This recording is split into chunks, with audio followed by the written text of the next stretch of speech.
अस्सलाम वालेकुम दोस्तों आज तो चाचा बख्शी ने इंडियन आर्मी की, इंडियन गवर्नमेंट की, इंडियन जो भी पॉलिसियां हैं उनकी पोल ही खोल दी और इतना बेइज्जत किया है इंडियन गवर्नमेंट को कि बेइंतहा। तो आइए चाचा बख्शी की बातों से दिलचस्प भी होते हैं और उसकी जो प्यारी प्यारी बातें हैं वो भी सुन के खुश होंगे लाजमी। हम जो है कि हमारा दुश्मन मान रहा है कि हमारे पास ऐसी कोई चीज़ें नहीं है, तो जाहिर सी बात है हमें खुशी होगी। तो आज बकवास डरपोक कौम जिसमें लड़ने की क्षमता नहीं और बड़ी बड़ी बातें करते हो, उसके बाद फलसफा और फिलॉसफी झाड़ते हो। 800 साल तुम्हारी ऐसी तैसी हुई है, एक के बाद एक आताताई ने आके तुम्हारी तबाही कर दी, तुम्हारे मंदिर तोड़ दिए, तुम्हारी नालंदा जलाई तो 3 महीने जलती रही। तुम्हारा मैं मुंह तोड़ दूं, हरामजादगी की कमी है इस देश में। और वो सब तो छोड़ो, सोने की चिड़िया सारा सोना उठा के सेंट्रल एशिया पहुंचा दिया।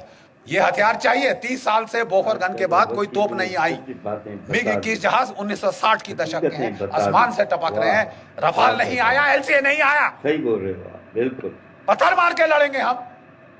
नहीं साहब, कोई धांधली नहीं होगी। जो भी डील करी उन्होंने, उसमें अब बड़े बड़े बिच्छू के डंक निकल के आ रहे हैं साहब ऐसे पीछे। आपने अगस्ता वेस्टलैंड, बाकी हथियार 30 साल ना आए कोई बात नहीं साहब। जो वीवीआईपी हेलीकॉप्टर है वो तो फट से आएगा। और दुनिया का जो महंगा से महंगा हेलीकॉप्टर है, जो अमेरिका के प्रेसिडेंट ने बोला साहब मेरे लिए बहुत महंगा है, वो हम लेंगे। 2 चीजों ने आपको बचाया, एक पाकिस्तान ने, एक सरदार पटेल ने। पाकिस्तान ने हमला कर दिया, उन्होंने नहीं इंतजार किया, उन्होंने शांति के नारे नहीं लगाए। लेकिन जो कुछ भी आप कह दो, उनमें इतनी तो शर्म थी कि आजाद पाकिस्तान का जो पहला गवर्नर जनरल था वो एक मुसलमान था, जिना। और हमारा कौन था? Lord Louis Mountbatten. प्यार था साहब, इश्क इश्क इश्क था। लेडी माउंटबेटन को दूर थोड़ी ना जाने दिया जा सकता है। तो बस आप रहिए साहब। अरे यार, हम मर गए, 26,000 हमारे शहीद हो गए इनको निकालने के लिए, और तुम यहाँ रोक के, वो खानदान को यहाँ रोक के हमारे ऊपर राज कराने के लिए बिठा रहे हो। और जब पार्टीशन की रॉयट्स हुई तो इन्होंने उसको बोल दिया एक मीटिंग में, you please handle. Are you sure you are the prime minister? वो भी सरकास्टिकली बोला माउंटबेटन। और पाकिस्तान के टैंक वाकई 1965 में दिल्ली में आके नमाज पढ़ते। ये इस किस्म की ट्रेचरी हमारे साथ हुई।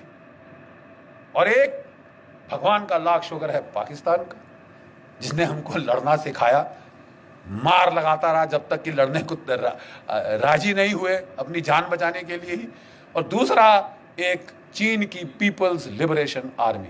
1962 में उन्होंने ऐसी करारी लात मारी कि ये नेहरू परिवार का जो उस वक्त हाल था, कभी अमेरिका को अपनी ट्रूप्स भेजो, अपने जहाज भेजो, बोल गए आपकी एयरफोर्स कहाँ है? आपने लगाई? तुम्हारे पास इतनी बड़ी एयरफोर्स है, तुमने लगाई?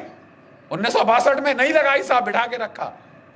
और अब अमेरिकी एयरफोर्स मान रहे हो, रॉयल एयरफोर्स मान रहे हो। मतलब इट वॉज तमाशा। थैंक